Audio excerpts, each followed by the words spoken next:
Hi mga kabesh! Andito na naman po ako sa bahay. It's my day off after so long na nag-duty.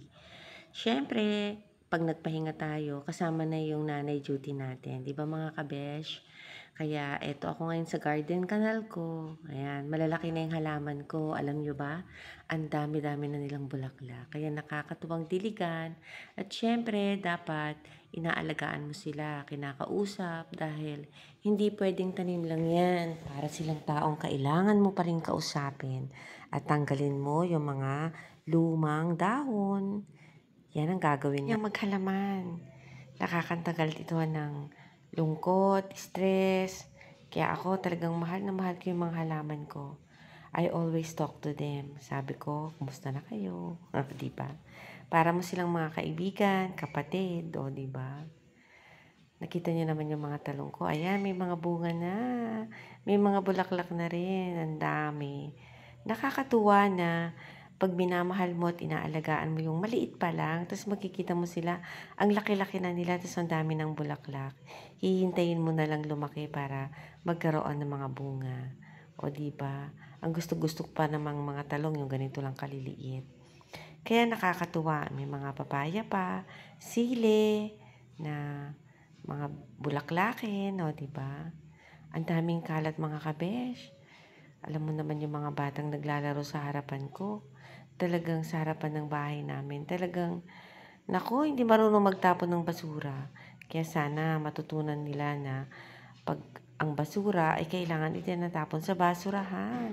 Hindi sa kalye. Kaya napakarami talaga namin winawalis. At ang iniiwasan ko pa dito, naku, yung mga aso ng kapitbahay ko. Dito ba naman sila dumudumi sa harapan ng bahay namin? Dapat sana sinusundan nila yung mga aso nila para habang dumudumi, sila ay naghahakot. Kaso hindi naman, kaya hayaan mo na lang, tayo na lang ang maghakot at maglinis, di ba mga kabesh?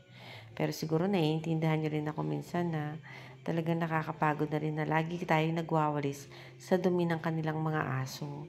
Hindi nila talaga ito tinatanggal, kundi tayo na sa tapat ng bahay natin tayo naglilinis.